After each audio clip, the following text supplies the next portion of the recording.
people at different stages of healing.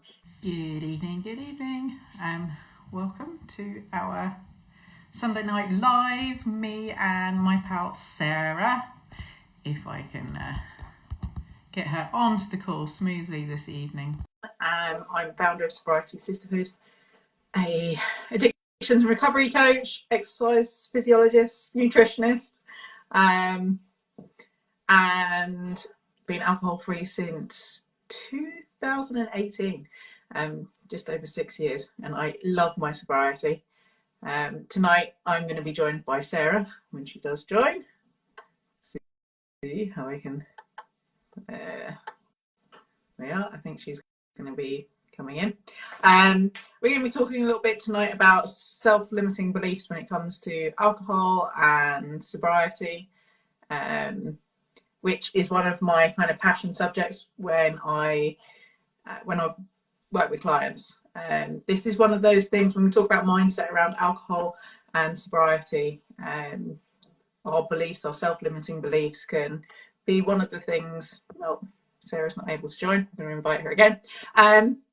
Working around our beliefs, our self-limiting beliefs that we have, can really help shift our mindset when it comes to alcohol, everything it has to offer, and sobriety. There is Miss Sarah. Sarah, you're kind of in a weird haze. What's going on? I don't know. You look very angelic. It's my, well, obviously. It was my, I call it a halo light, much to my children's disgust. Not quite the same thing. Not quite the same thing. It was my ring light. How are you doing? Very well, thank you. Good. You had a good week? Yeah, it's been the first week back. It's been good. Oh, yeah. After half term, yeah. Oh, yeah, it feels like a long time ago already, though. It feels like a long time ago. We'll be back a week. Bloody hell.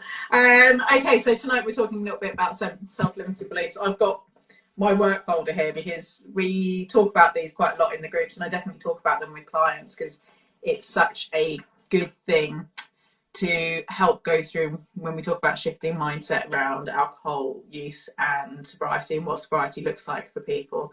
And one of the things that I like us as a group to do, definitely, and that I ask my clients to do, is start to list their beliefs that might be holding them back. And the reason I've got my folder out is because when we were a group, I think we got something like 45 different beliefs, and it's unpacking each and every one of those that can help us in sobriety. So Sarah, kind of to kick us off, had you ever really been aware of what self-limiting beliefs were and how they maybe had held you back in life? Absolutely no clue. Okay. And now in sobriety, what was your first knowledge of them and talking about them? Yeah, being in the coaching groups was the first time. And I was like, I realised what they were quite quickly, obviously, because I always had the kind of mindset. I can't do it. I mean, I did have a mindset of I can't do it, but it wasn't so much about I can't do it. It was who am I? Didn't have it wasn't a conscious thought of who am I without alcohol, but I had no idea what my life could look like without alcohol. And alcohol was, it's not that, it's quite difficult to put into words. I think it wasn't particularly that I thought alcohol defined me. I think it was that who I became when I was drinking defined me. Yeah. So that character that was kind of born from drinking, inactive drinking on a night out, when I was going on a rampage, as one of my best friends and I used to call it, that character that was unleashed on the world when I was drinking, that was what defined me. Yeah. At the time, I thought that, and I'm still getting used to this stranger that I am. Yeah. That takes a long time to get used to. This stranger doesn't respond in that way. And we talked last week about core values and having to pause and really remind ourselves about what those core values are, and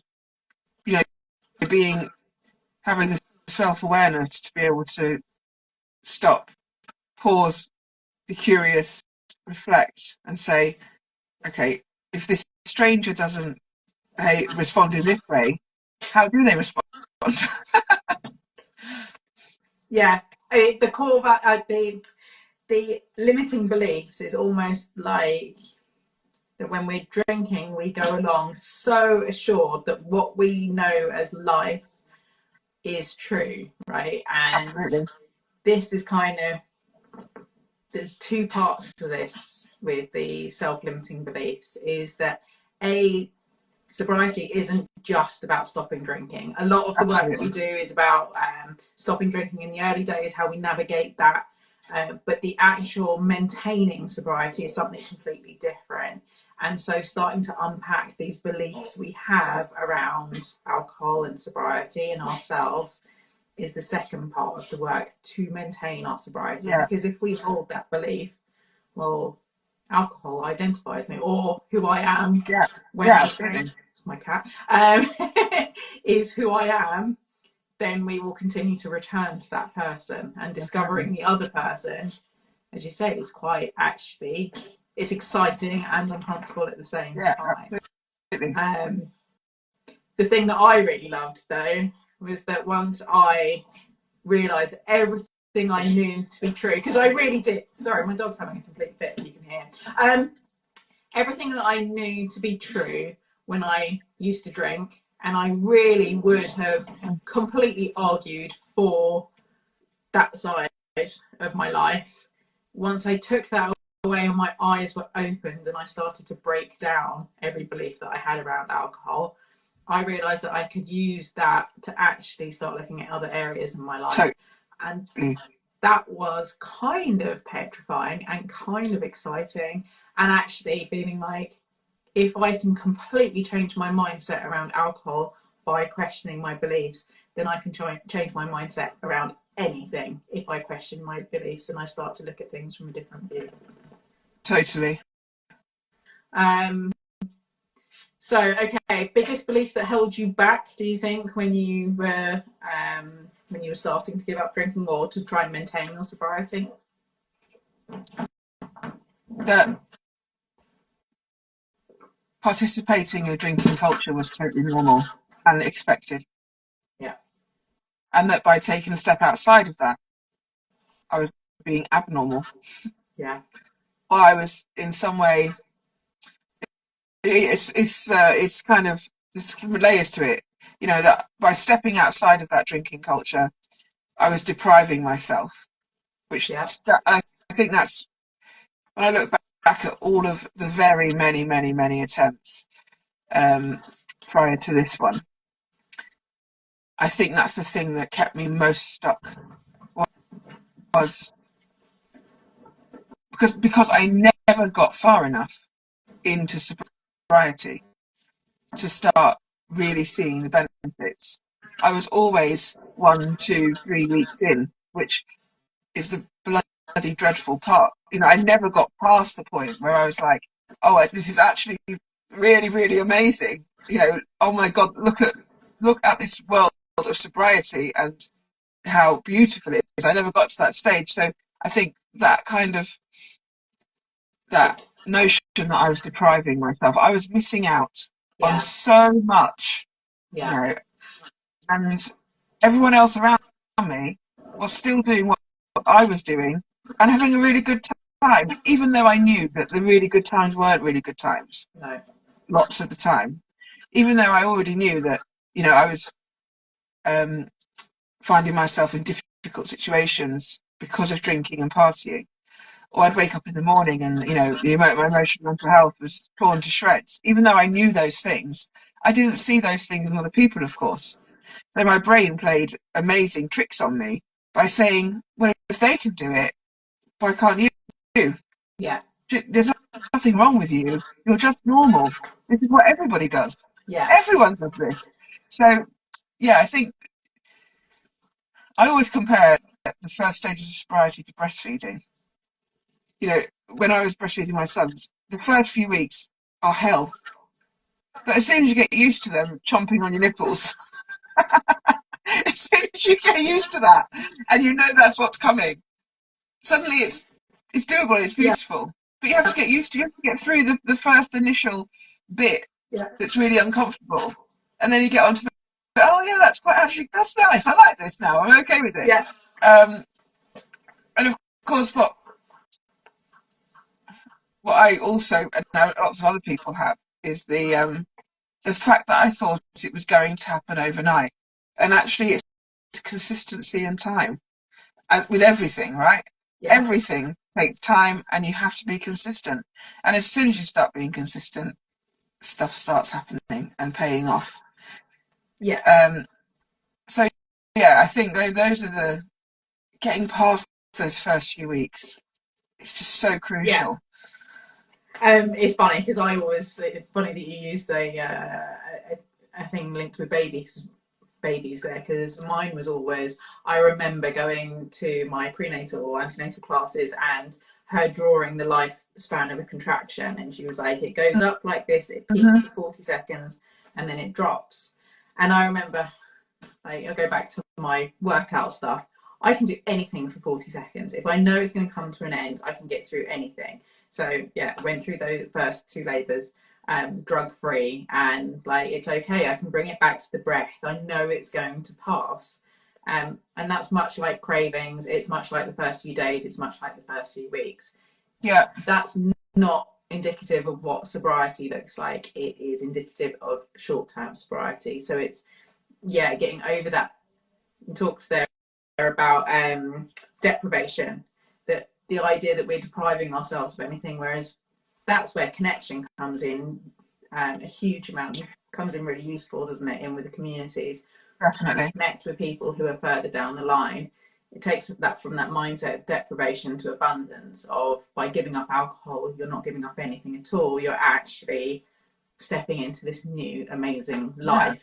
You're opening yourself up for so much opportunity. Yeah. And that doesn't come until you get through that first bit. Okay, so there was a few different kind of limiting beliefs you talked about there. FOMO and the fear of missing out, the depriving ourselves. I think that's a really big one, isn't it, for most people, is that by giving up alcohol, we are giving up something. So when we talk about limiting beliefs, there's a technique that we can use to help us challenge our limiting beliefs, and that's called the ACT challenge. So we acknowledge them first.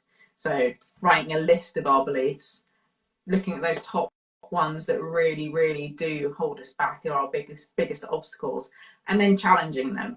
And like, challenging them isn't just going, oh well, maybe it could look different. That is about speaking to people who've already walked the path. It is about doing the reading. It is about just getting curious and seeing, like, if I do another day, what does that look like?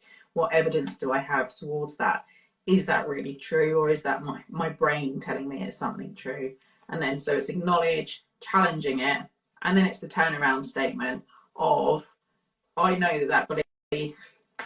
The turnaround statement needs to be true to you. Maybe you don't have the evidence yet. So the turnaround statement looks like, I don't have that evidence yet, but I look forward to finding out if this is really true. I can for sure say, before I gave up alcohol, I thought that every adult on this, in our society, in the UK, in France, drank alcohol as a rite of passage, and the only people who didn't drink alcohol were the weirdos, right? Yeah, that's definitely. I had my best friend who, he would have a 6-pack of beer for a year, and I remember thinking, he is so strange, how are we friends? And I had no sober role models. There was nobody, unless they were like the stereotypical, or I didn't even know any sober people, so I don't even know where I got the belief that it was the stereotypical drunk. That was just an image portrayed on TV, right? That wasn't even something that was in my real life. And so I had this absolute fixed belief that sobriety was only for people who had hit a rock bottom and had to give up drinking. and that it was a thing of deprivation, not about a choice of stepping into abundance. Yeah. Now I can challenge that statement because I connect with the community. I connect with lots of sober people, and amazingly enough, the universe does a really good job of sending you what you need. And when you open your eyes, there's a huge amount of alcohol-free people who are cool as fuck. Absolutely. And obviously. Yeah, obviously. And are not just weirdos. So it's, I can hand on heart say, like, this, yeah, what I surrounded myself at the time with was people that it was normal. But actually, when I looked and I opened my eyes, there's a huge amount of people that choose not to drink. And even so, I choose not to drink because I know it's not the right thing for me. Yeah, absolutely. Other beliefs that held you back? It de-stresses me. Mm-hmm. I won't be able to have fun without it. All of those beliefs, and it's really difficult because the fun thing is my next challenge. It's my next challenge because although I am very much enjoying my life, I love it. Yeah. When I think about, when I think about if I was dancing, which was something I did very often and involved drugs and alcohol, dancing. Now, I would have said at the time that I was having great fun. I wasn't having great fun, but I would have said that was fun at the time. But I put all of my eggs in that basket of fun and said that was fun. So now I'm really curious. Now I'm 16 months. So after last week, I worked out, instead of days, I worked out in months. I've got no idea how many months that is. It's like babies though, right? Again, going back to babies. Oh, right, she's 30 days old. Oh, she's a month. And now she's like 24 months. It's about 16 months. And now I'm like, okay, I feel quite confident that I feel quite secure in sobriety. I feel confident and capable of sobriety. And what is fun going to look like?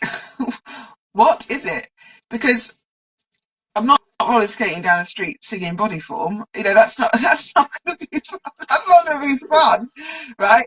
And I don't know. I don't know what it's going to look like. And I think those things are. I think previously I may have hit those kind of bumps in the road and said, "Fuck it, I want to have some fun." Yeah. Back and go. Yeah. So it's like fun. What is fun?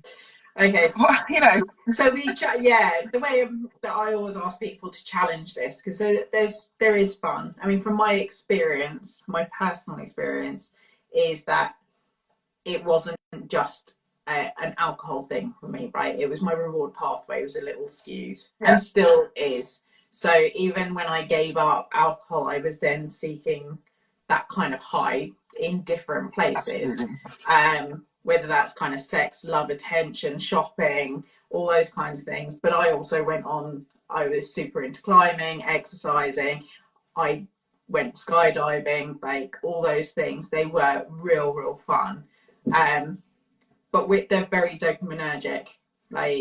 And with that high comes that low. So you're almost, that reward pathway is still doing the up and down.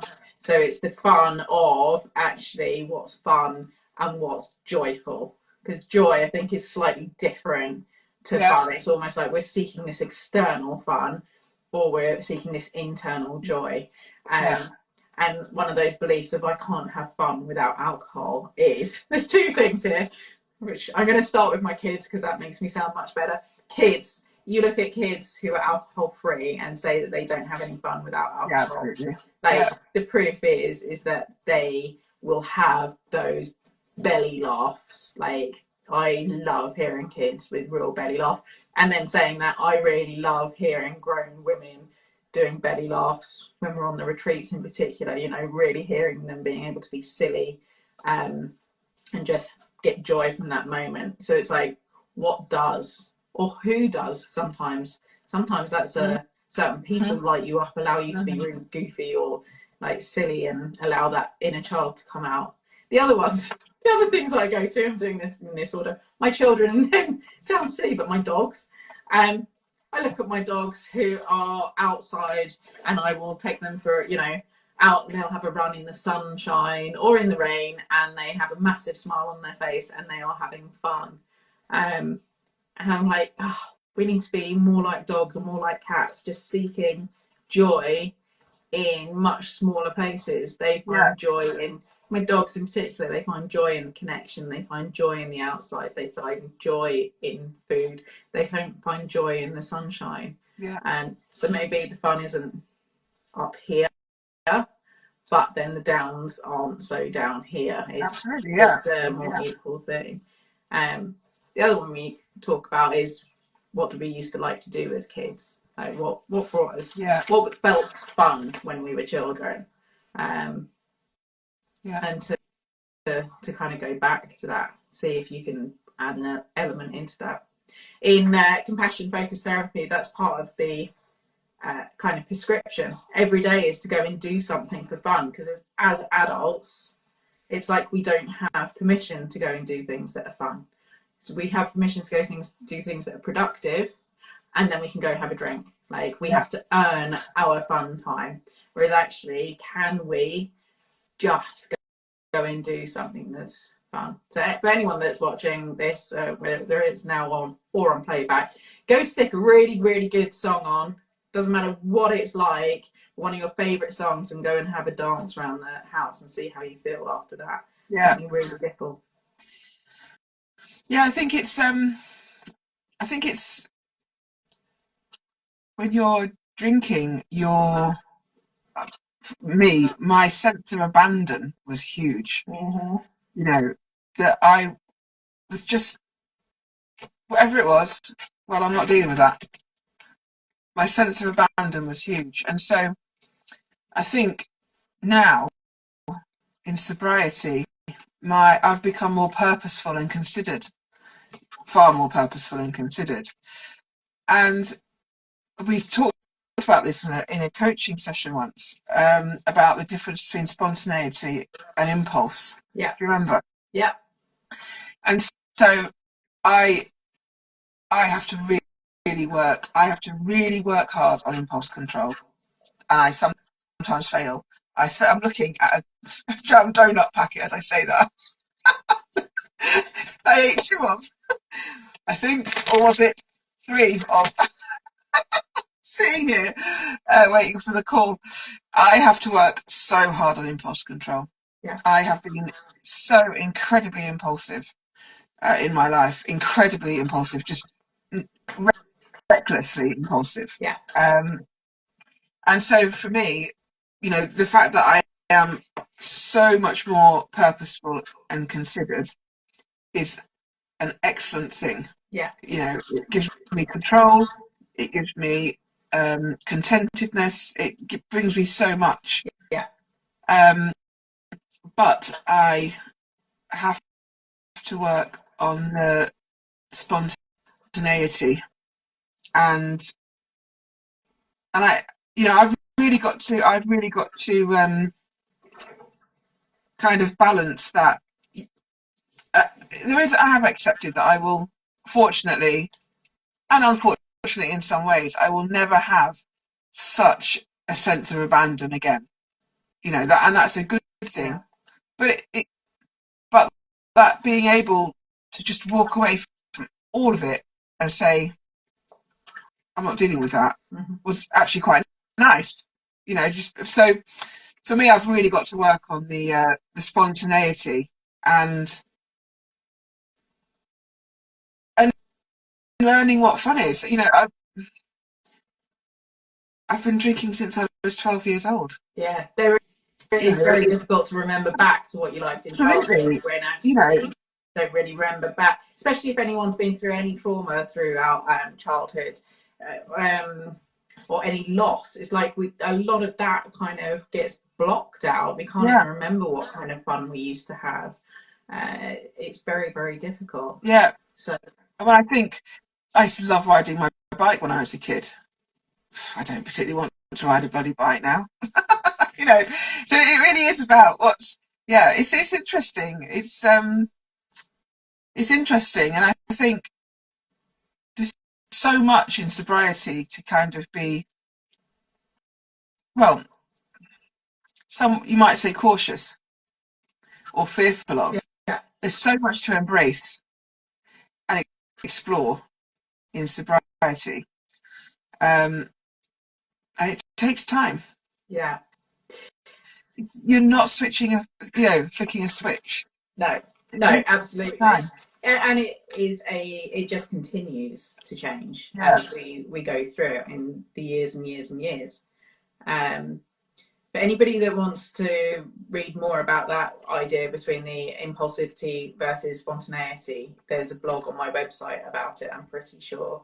And so the difference, there's a link between, or I think that there's a link between kind of, it's like the power of the pause. We don't have that power of the pause when we're impulsive. So if we tend to lean on something like alcohol, and it is our reflex to go to it if we're stressed, if we're happy, no matter what, it goes straight to it, and we don't have that power to pause before we have a drink. So for me, impulsivity is not doing a quick pause and a gut check and a reflection on what's the impact of this, what's the consequence of this. We do it no matter what.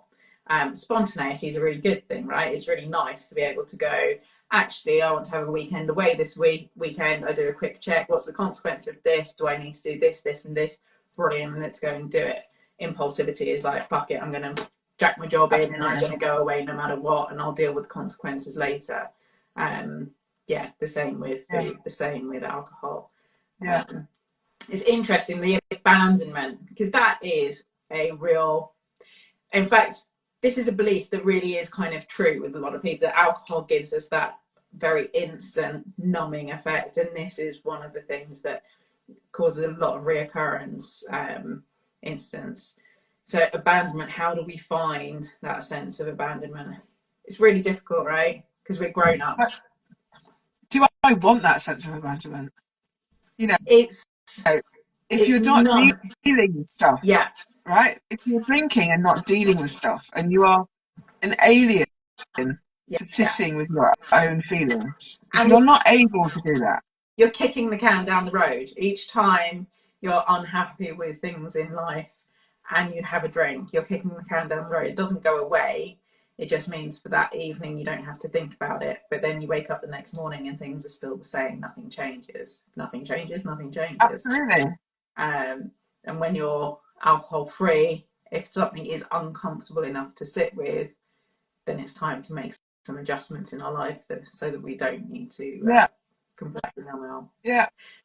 I was just walking through town prior to this, and I was like, and I've had this often, I was like, God, I feel so serene.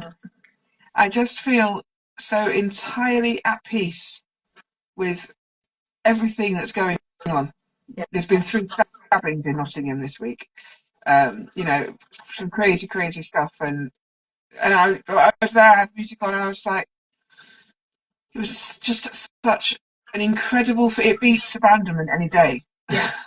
It's calm amongst the chaos. It was interesting, actually, again, on the retreat, watching people in different stages of healing, and different stages of recovery. And there is those that sometimes become addicted to the chaos because that feels so comfortable and so familiar. And so numbing out through alcohol is the only way we can do it because we don't know any other tools. And then as you move through it, it is finding that you are your own calm. It doesn't matter what's going on around you, that you can be the calm amongst the chaos. Yeah. It's a great feeling. It's an amazing feeling. Yeah. My 16-year-old will be like, "What's wrong with you? Why are you not more worked up?" And I have a cup that says, "My friend Georgina bought it. It is what it is." Like, it is what it is. You know, it doesn't impact me right now. It's a really great feeling to have. Yeah. Right, I'm going to run through some of these lists of the beliefs that we came up, because a lot of people will struggle to find their beliefs. Yeah. And will say, no, I don't have anything. It's just that it's a habitual use. Again, one of the other beliefs that we have is that we can go back to moderating.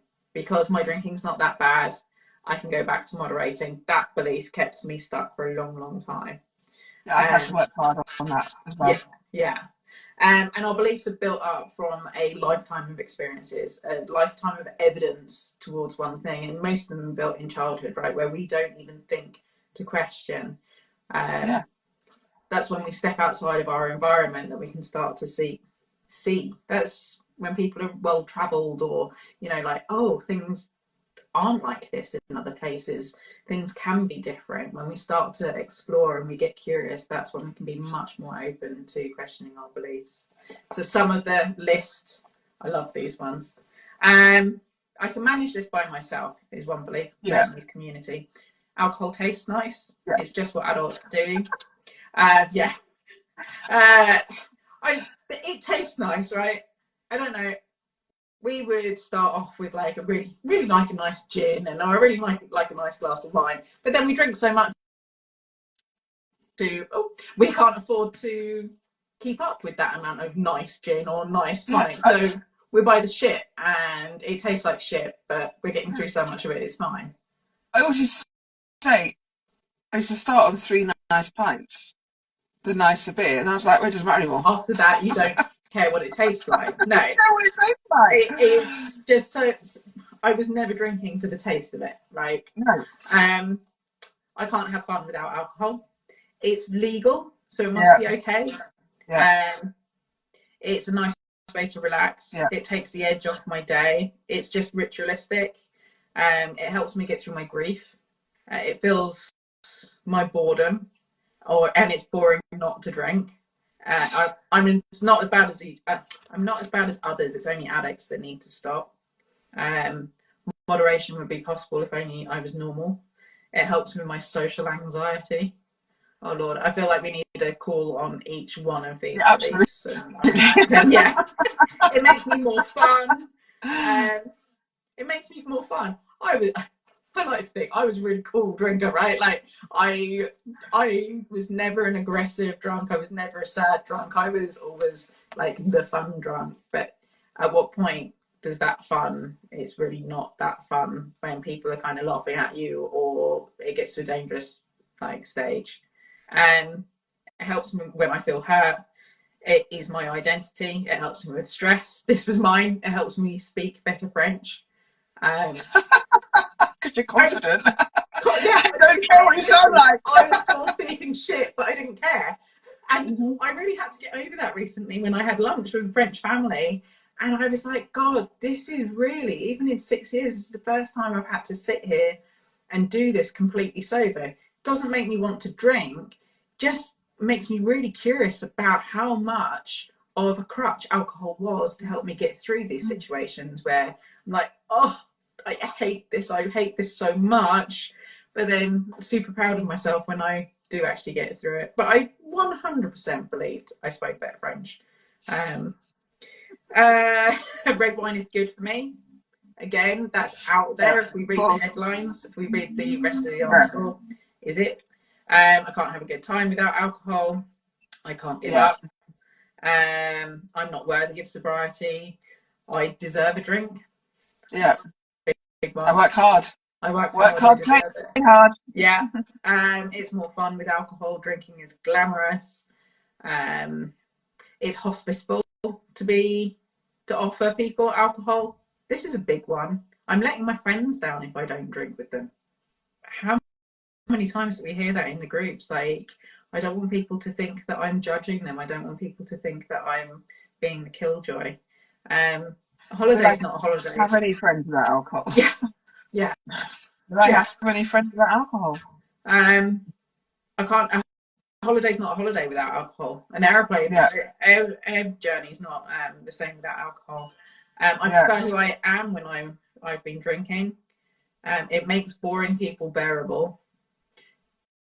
Should we be drinking? Like, is that a great thing, or maybe do we need to look at, again, it's without judgment, but yeah, if we need to drink to bear people, do we want to be around them really? It loosens me up. I mean, that's another big one. It helps me lose my inhibitions. Sex is not sex without alcohol. Lots of people never experience sober sex, and again, in the light of, you know, huge news stories, and personally, one of my sober friends come out saying that she's been drugged and raped with water. It's a really interesting topic to be covered. I'll be sacrificing something if I give up. Alcohol stops me feeling lonely, like, and they go on and on and on. It's so really, really interesting. Anyone that wants to do the work around sobriety, start looking at your limiting beliefs and start unpacking them. Get really curious and explore if they're true. Anything else to add, Sarah? It's scary. You know, I think that you are turning your back on a world that you know very well. You know how other people respond to you in that world. You know how you respond to situations, or you know how you think you respond to situations. You think you know how you respond to situations. And you're asking yourself to walk through a door, and you have no idea what's on the other side of it. No idea at all. Although I don't like the book, Braving the Wilderness, it's a wilderness. Yeah, it is a wilderness, and it's uncomfortable sometimes, really uncomfortable, because you really have to be able to just sit on your own with your own thoughts and feelings, and nothing to be a plaster to stick over them. It's uncomfortable. It's so uncomfortable, and the fear is real. You know, you are likely to come out. You're likely to find someone in sobriety in yourself that you never knew existed. You won't know the person that you are. All the things that you know about yourself are likely to change. So it's a big thing. it is. You know, it's a big thing, and if you really want sobriety, you've really got to be open to this curiosity and exploration. And I think when I've previously tried, I tried to do it on my own, and I think that is really why I didn't succeed. Because how would you be able to succeed doing all of that on your own, and having all of the external influences and you know, all the temptations, when you're just on your own? Yeah, I think that's, you know, having that. I think, having that community over the last year has been the majority of why it has worked. I mean, my mindset changing and my determination has obviously been a part of it, but having that kind of solidarity with other people going through the same thing has hands down been the biggest thing that enabled me to be successful in it. Yeah, I think the mindset shift comes in that connection, right? Like, start seeing other people's experiences, because our limiting beliefs, our identity is built up of our experiences of the people that are around us. And it, as I said, people believe that really sobriety is just about putting alcohol down, and it's not. Absolutely, it's not at all. You know, it's such a very tiny part of it.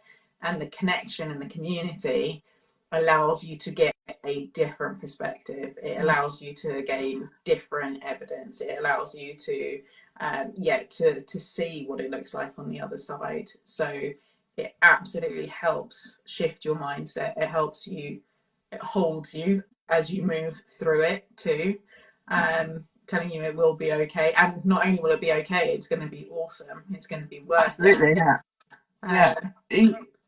Yeah. I mean, I think just be ready. Be ready for whatever lands at your feet. You know, it's amazing. Yeah, absolutely. So thank you, Sarah. For anyone that is looking for support in their sobriety, don't hesitate to reach out either to me or to Sarah. And you can have a look on the Sobriety Sisterhood website for the community, one-to-one coaching. But the community is where it's at. Talking about this, doing these kind of business proposals for the sober living thing, and why this is so different. It's like it's what I needed, and this is why I wanted to create it. I wanted to sustain my sobriety and wanted to do that out loud and really impact people in early intervention. That's our sobriety doesn't need to be that bad. Alcohol use doesn't need to be that bad for us to make a change. So that's why talking out loud is so important. And that out loud, doing it out loud is so important. Yeah. It's so isolating and lonely to do it with, to think that the comfort and reassurance, knowing that no matter what you're feeling, you're not going to be judged. Yeah. No matter what you're feeling, no matter what you've done in your drinking, it's okay. Yeah. And on that note, that makes me think of next week's topic. I had my sober pal Tanya staying with me this week, and we were talking about, is sobriety like the next feminist movement, and what it means in terms of feminism. And yes, there is no shame in this. Like, recovering out loud is freaking awesome. And for women in particular, it allows us to, I know so many women whose perspective of their lives has shifted, and they have made a real change. So I think that would be a great subject for next week. If you were down with that, Sarah. Feminism and sobriety. Your voice went funny. Feminism and absolutely. Yeah. It's so empowering. Oh my god. Yeah. It's so empowering. Okay, definitely. Great. Right, I am going to run off to my next group, but thank you very much, Sarah. Join us next week, same time, and we'll be talking about, is sobriety the next feminist movement. Absolutely. See you next week. Take care. Bye. Bye. Bye.